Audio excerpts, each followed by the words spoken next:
قافلہ طغیانی میں سے نکل گیا تھا، کوئی کہیں جا کنارے لگا، کوئی کہیں جا لگا۔ وہ ایک دوسرے کو پکارتے اکٹھے ہونے لگے۔ لڑکی اور تبریز ان میں نہیں تھے۔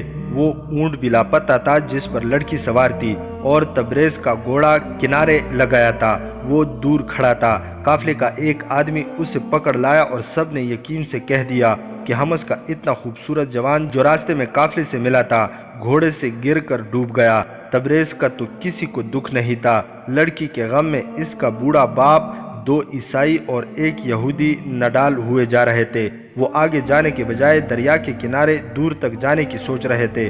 قافلے کے کچھ اور لوگ کہتے تھے کہ بیکار ہیں، وہ ڈوب گئی ہوگی۔ وہ چاروں سوار ہوئے اور دریا کے ساتھ چل پڑے۔ اس وقت تبریز لڑکی کو طغیانی سے نکال چکا تھا اور اس سے چپٹی چٹان پر لٹا کر اس کا پیٹ پانی سے خالی کر رہا تھا۔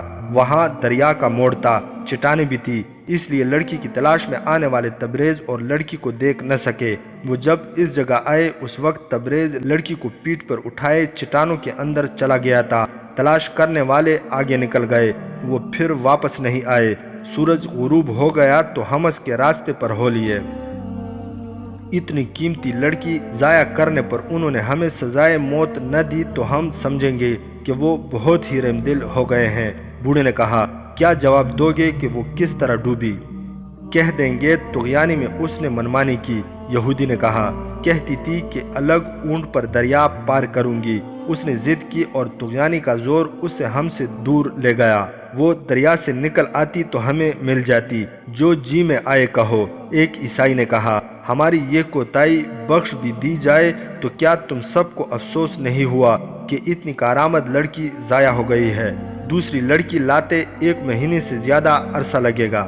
میں نے کئی بار مشورہ دیا تھا کہ اس کام کے لیے 2 لڑکیوں کی ضرورت ہے۔ بوڑھے نے کہا، حمص کے مسلمان جوش سے پھٹے جا رہے ہیں۔ اس میں کوئی شک نہیں رہا کہ وہ جو جنگی تربیت حاصل کر رہے ہیں وہ کوئی جذباتی یا وقتی جوش نہیں۔ میں نے ان کی تربیت بہت غور سے دیکھی ہے۔ میرا تجربہ کہتا ہے کہ یہ شبخون اور چھاپے مارنے کی باقاعدہ تربیت ہے۔ میں نے ان کے 4 استاد دیکھے ہیں، وہ قاہرہ سے بھیجے گئے ہیں یا دمشق سے، اور وہ ماہر چھاپہ مار معلوم ہوتے ہیں۔ اگر یہ لوگ ہماری حکمرانی میں ہوتے تو ہم دیکھتے کہ یہ کس طرح جنگی تربیت لیتے ہیں۔ ایک عیسائی نے کہا، تم کیا سمجھتے ہو یہاں یہ اپنی تربیت مکمل کر لیں گے؟ یہودی نے کہا، ہم انہیں آپس میں ٹکرا دیں گے۔ اسی مقصد کے لیے میں اس لڑکی کو دمشق سے لا رہا تھا۔ بوڑھے نے کہا، حمص میں فساد پیدا کرنے کا کام مجھے سونپا گیا تھا۔ میں نے اس لڑکی کا نام لیا تھا۔ انہوں نے مجھے ہی حکم دیا کہ لڑکی کے باپ بن جاؤ اور حمص لے جاؤ۔ کوئی پوچھے تو بتاؤ کہ نقل مکانی کر رہا ہوں۔ رات کے اندھیرے میں وہ چلتے جا رہے تھے اور اپنی اس خفیہ مہم کے متعلق باتیں کرتے جا رہے تھے جس کے لیے انہوں نے حمص جانا تھا۔ بوڑھا صلیبیوں کا تجربہ کار جاسوس تھا اور نفسیاتی تخریب کاری کا ماہر۔ وہ اپنے ساتھیوں سے کہہ رہا تھا، مسلمان تو ہر جگہ جنگی تربیت حاصل کرتے ہیں۔ دمشق میں نور الدین زنگی کی بیوہ لڑکیوں کو باقاعدہ جنگی تربیت دے رہی ہے۔ بستی بستی یہ جوش دیکھنے میں آیا ہے، مگر حمص اور اس کے گرد و نواح کے علاقے کو ایسی اہمیت حاصل ہے کہ یہاں مسلمانوں کے چھاپہ ماروں کو اڈا نہیں ملنا چاہیے۔ مجھے معلوم ہوا ہے کہ یہ صلاح الدین ایوبی کا ایک خفیہ منصوبہ ہے، اس سے کامیاب نہیں ہونا چاہیے۔ حمص سرحد پر ہے، یہودی نے کہا، اگر مسلمانوں نے یہاں اڈا بنا لیا تو ہمارے لیے خطرناک ہوگا۔ ہونا تو یہ چاہیے کہ یہاں کے مسلمانوں کو صلاح الدین ایوبی کے خلاف کر دیا جائے اور ان کے دلوں پر قبضہ کر لیا جائے۔ یہ ممکن نظر نہیں آتا۔ بوڑھے نے کہا، مجھے بتایا گیا ہے کہ ہمارے آدمیوں نے بہت افواہیں پھیلائی ہیں مگر مسلمان ان پر کام نہیں دھرتے۔ مجھے یہ بھی بتایا گیا ہے کہ ان کے خطیب کا ان پر بہت اثر ہے، اور یہ بھی پتہ چلا ہے کہ جنگی تربیت اسی کی ہدایت کے مطابق ہو رہی ہے۔ مجھے حمص نہیں جانا چاہیے تھا کیونکہ ہم لڑکی گم کر بیٹھے ہیں۔ میں اب اس لیے وہاں تک جانا چاہتا ہوں کہ خطیب کو دیکھوں کہ وہ کون ہے اور کیا وہ عالم ہے یا کوئی فوجی کماندار۔ یہ بھی دیکھنا ہے کہ اسے اپنے ہاتھ میں لیا جا سکتا ہے یا نہیں۔ مجھے اور تم سب کو حمص کے عیسائی اور یہودی گھرانوں میں سے 1 یا 2 لڑکیوں کا انتخاب کرنا ہے جو اس مہم میں ہماری مدد کر سکیں۔ تم جانتے ہو کہ لڑکیوں کو کیا کرنا ہے۔ میں نے تمہیں یہ دمشق میں بتا دیا تھا کہ یہاں کے مسلمان ایمان کے پکے ہیں۔ ایک عیسائی نے کہا، ابھی تک ہم ایک کو بھی نہیں خرید سکے۔ میں ساری عمر اس دریا پر لعنت بھیجتا رہوں گا جس نے ہمیں ویرا سے محروم کر دیا ہے۔ میرا نام ویرا ہے، لڑکی نے تبریز کے پوچھنے پر بتایا۔ ہم غریب لوگ ہیں، مسلمانوں نے دمشق میں ہمارا جینا محال کر دیا تھا۔ خدا غریب کی بیٹی کو حسن نہ دے۔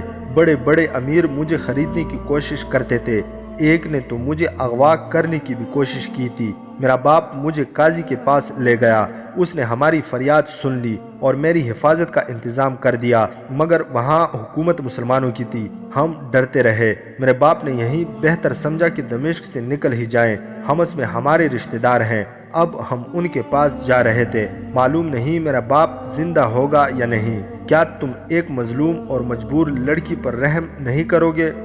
رات گزرتی جا رہی تھی۔ بوڑھا عیسائی جسے ویرا اپنا باپ کہتی تھی اپنے ساتھیوں کے ساتھ بہت دور نکل گیا تھا۔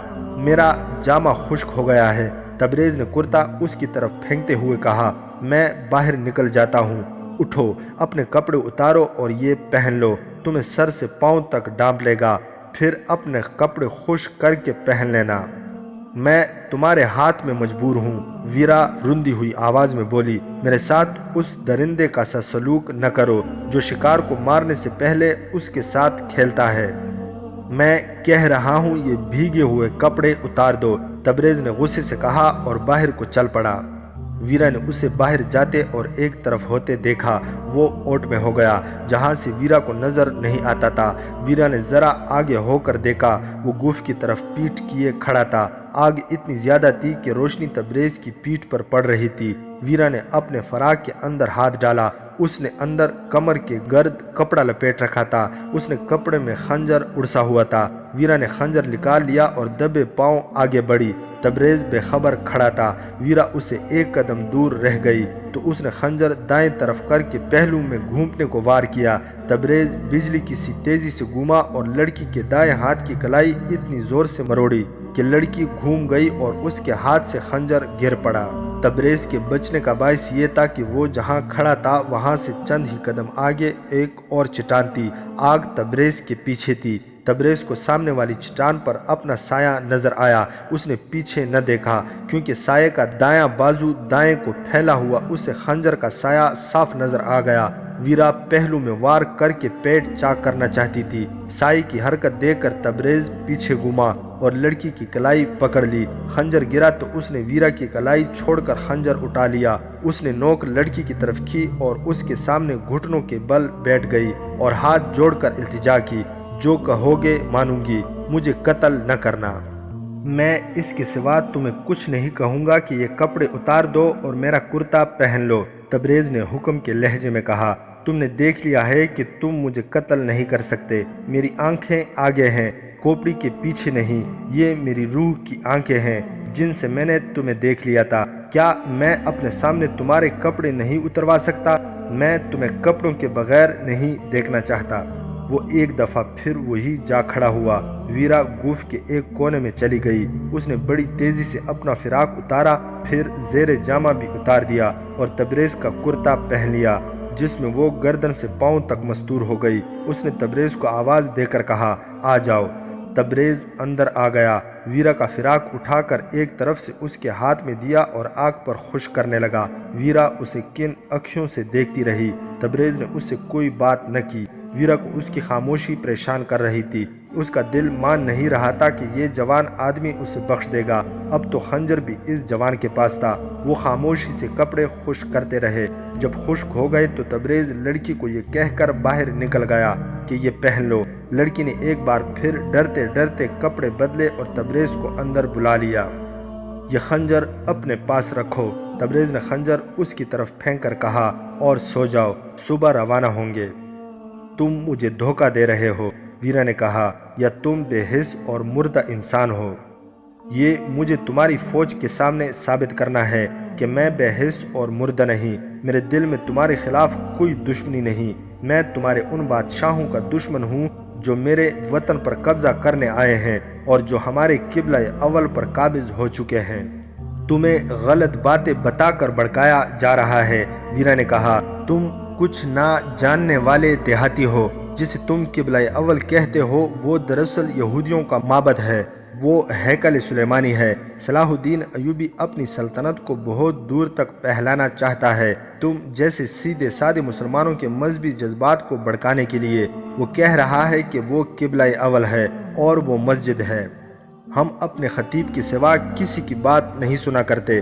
تبریز نے کہا، تم سو جاؤ، میں تمہاری کوئی بات نہیں سنوں گا، مجھے نیند نہیں آئے گی۔ ویرا نے کہا، میں تم سے ڈرتی ہوں، باتیں کرتے رہو۔ تمہارا خطیب حمص کا رہنے والا ہے یا کہیں باہر سے آیا ہے؟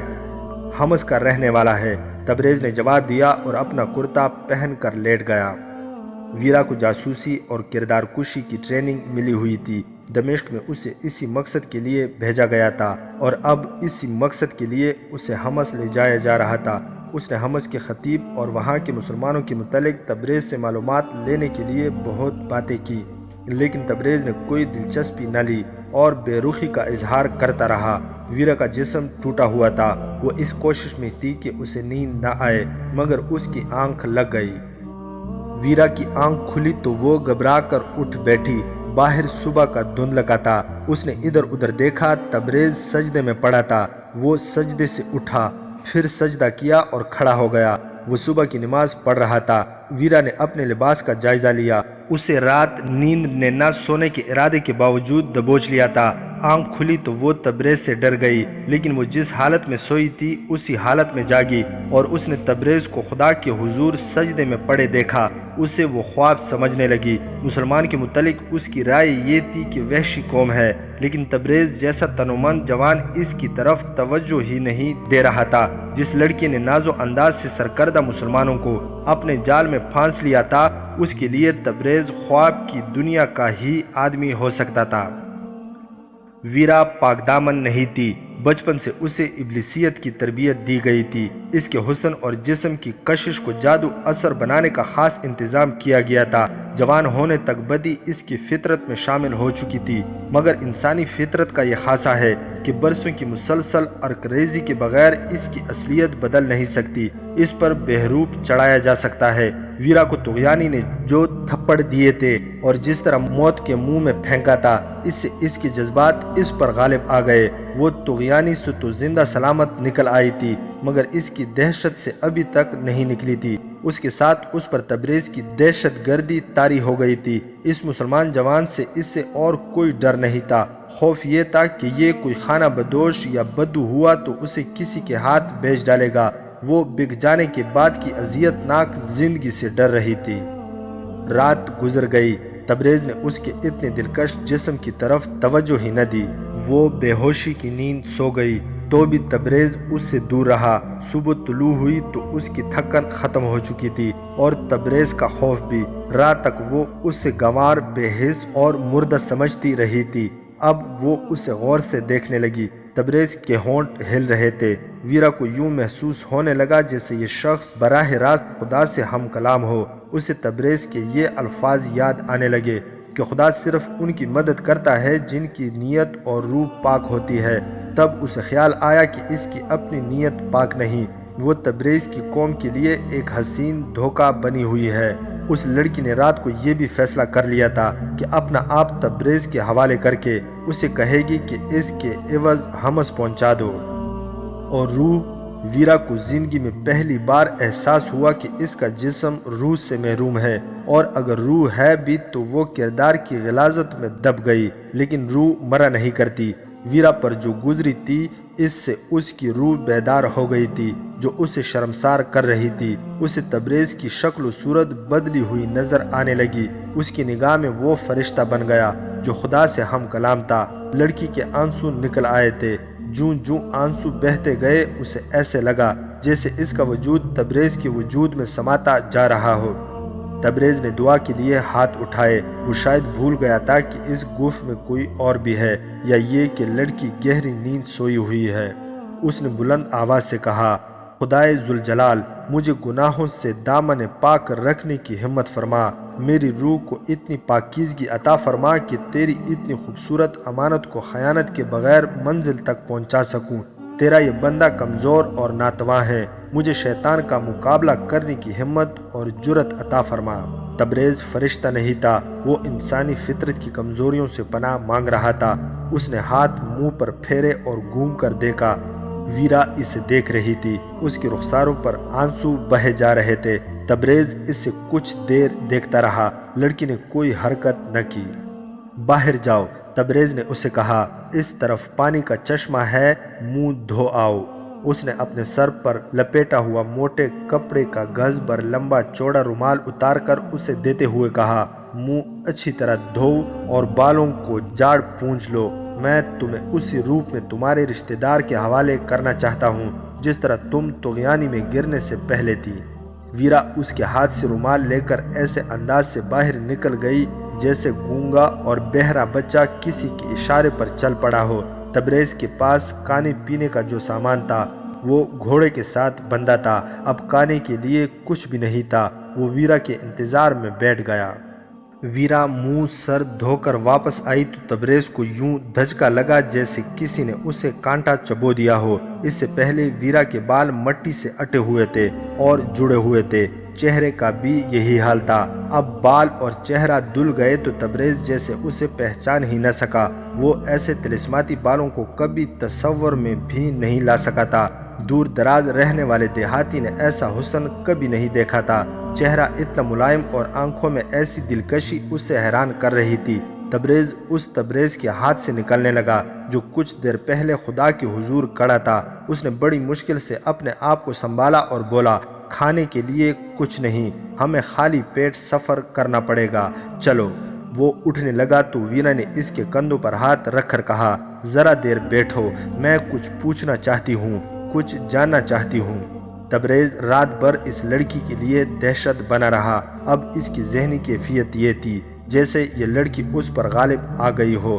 کچھ کہے بغیر اٹھتے اٹھتے بیٹھ گیا۔ تم جب خدا کے ساتھ باتیں کر رہے تھے تو خدا تمہیں نظر آ رہا تھا؟ خدا ہمیں نظر نہیں آیا کرتا، تبریز نے کہا، میں عالم نہیں، اس لیے بتا نہیں سکتا کہ خدا نظر آئے بغیر کس طرح اپنی موجودگی کا احساس دلاتا ہے۔ میں اتنا جانتا ہوں کہ خدا میری باتیں، میری دعائیں سن لیتا ہے۔ تمہیں یقین ہے کہ یہ خدا تھا جس نے تمہیں اتنی قوت دی کہ تم نے مجھے طغیانی سے نکال لیا؟ ویرا نے پوچھا۔ ہمیں خطیب نے بتایا ہے کہ روح پاک ہو تو خدا ہر مشکل میں مدد دیتا ہے، تبریز نے جواب دیا۔ اگر یہیں اس ارادے سے تمہیں بچانے کی کوشش کرتا کہ تم بہت خوبصورت ہو اور تمہیں بچا کر کہیں لے بھاگوں گا تو میں بھی تمہارے ساتھ ڈوب جاتا، مگر میری روح پاک نہیں، ویرا نے دکھیارے لہجے میں کہا۔ خدا نے میری مدد کیوں کی؟ مجھے ڈوبنے سے کیوں بچایا ہے؟ ہم اس چل کے خطیب سے پوچھیں گے، تبریز نے کہا، مجھ میں اتنی عقل نہیں۔ اور تم نے میرے جسم سے کیوں بے رخی کی؟ ویرا نے اسے پوچھا۔ اگر میں ایسا کرتا جیسے تمہیں ڈر تھا تو میں تمہارے خنجر سے نہ بچ سکتا، تبریز نے جواب دیا۔ تم خدا کی امانت ہو۔ اور وہ چپ ہو گیا۔ ذرا دیر بعد بے اختیار بولا، تم بہت خوبصورت ہو ویرا، آؤ چلیں۔ وہ بے قرار سا ہو کر اٹھنے لگا۔ ویرا نے اسے اٹھنے نہ دیا۔ تبریز نے کہا، مجھے اپنے قریب زیادہ دیر نہ بیٹھنے دو، مجھے اتنے سخت امتحان میں نہ ڈالو لڑکی، مجھے خدا کے حضور سرخرو ہونے دو۔ تمہیں اپنے خدا کی قسم، ویرا نے کہا، مجھے بھی خدا کے حضور سرخرو ہونے کے قابل بناؤ۔ تم اپنے جیسے انسانوں سے بہت اونچے ہو، تم خدا کے ایلچی ہو۔ تم رو کیوں رہی ہو؟ تبریز نے پوچھا۔ میں گنہگار ہوں، ویرا نے جواب دیا، خدا مجھ سے ناراض ہے۔ جب اونٹ نے مجھے طغیانی میں گرا دیا تھا تو بھی مجھے خدا یاد نہیں آیا۔ میں سمجھتی تھی کہ جو کچھ ہے وہ جسم ہے اور مجھے اپنے جسم کو بچانا چاہیے۔ تم مجھے طغیانی سے نکال کر یہاں لے آئے تو بھی میرے سامنے یہی مسئلہ آ گیا کہ مجھے تم سے اپنا جسم بچانا ہے۔ اپنے جسم کو بچانے کے لیے ہی میں نے تمہیں قتل کرنے کی کوشش کی تھی مگر ناکام رہی۔ میں طغیانی سے بھی بچ گئی، تم سے بھی بچ گئی، لیکن تمہاری عبادت اور دعا نے مجھے بتایا کہ مجھے بچانے والی قوت کوئی اور تھی۔ مجھے بتاؤ وہ قوت کیا ہے، کہاں ہے؟ یہ خدا کی قدرت ہے، تبریز نے جواب دیا، یہ روح کی پاکیزگی کا کرشمہ ہے۔ میری ساری زندگی ایک گناہ ہے، ویرا نے کہا۔ مجھے صاف لفظوں میں بتاؤ، تبریز نے پوچھا، تم رقاصہ ہو؟ امیروں وزیروں کے پاس رہتی ہو؟ میں نے سنا ہے کہ ایسی لڑکیاں بہت خوبصورت ہوتی ہے، میں نے ایسی خوبصورت لڑکی کبھی نہیں دیکھی تھی۔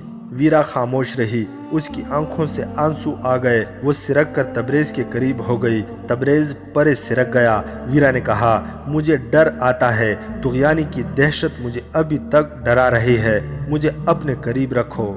نہیں، تبریز نے عجیب سی مسکراہٹ سے کہا، میرا اتنا قریب نہ آؤ، میں بھٹک جاؤں گا۔ دیکھ لیا میں کتنی گنہگار ہوں، ویرا نے کہا، تم اس لیے مجھ سے دور رہنا چاہتے ہو کہ بھٹک نہ جاؤ، میں نے بہت سے لوگوں کو گمراہ کیا ہے۔ اس نے دیکھ لیا کہ تبریز کے پاس مذہبی جذبات ہیں اور جذبہ بھی، لیکن اس کی سوچ میں گہرائی نہیں ہے، اگر اسے کسی سانچے میں ڈالا جائے تو ڈل جائے گا۔ ویرا نے اس کے ساتھ کھل کر باتیں شروع کر دی، کہنے لگی، اگر میں تمہیں کہوں کہ آؤ ہم ساری عمر کے سفر میں اکٹھے رہیں تو کیا جواب دو گے؟ تبریز نے اس کے چہرے کو دیکھا، ذرا سا مسکرایا اور سنجیدہ ہو گیا، بولا، آؤ چلے، سورج نکل آیا ہے، سفر مشکل ہو جائے گا۔ ویرا اپنی ذات میں ایک انقلاب محسوس کر رہی تھی جسے وہ اچھی طرح سمجھ نہ سکی۔ وہ اس کے ساتھ اٹھ کر چل پڑی۔ وہ راستے کو کم اور تبریز کو زیادہ دیکھ رہی تھی۔ گزشتہ رات وہ تبریز کو قتل کر کے حمص کو بھاگ جانے کی فکر میں تھی، لیکن وہ اب تیز چلنے سے گریز کر رہی تھی۔ وہ زیادہ سے زیادہ دیر تبریز کے ساتھ رہنے کی خواہش لیے ہوئے تھی۔ ایک بار اس نے تبریز کا ہاتھ پکڑ دیا اور کہا، آہستہ چلو۔ ہمیں آہستہ نہیں چلنا چاہیے، تبریز نے کہا، ورنہ ایک اور رات آ جائے گی۔ آنے دو، ویرا نے کہا، میں تیز نہیں چل سکتی۔ جہاں رہ جاؤ گی وہاں تمہیں اٹھا لے جاؤں گا، تبریز نے کہا، آہستہ نہ چلو۔ داستان ایمان فروشوں کی اگلی قسط آپ لوگ ہماری نیکسٹ ویڈیو میں ملاحظہ کر سکتے ہیں۔ مزید حقیقی اور تاریخی واقعات کے لیے اس چینل کو سبسکرائب کرنا نہ بھولیے گا۔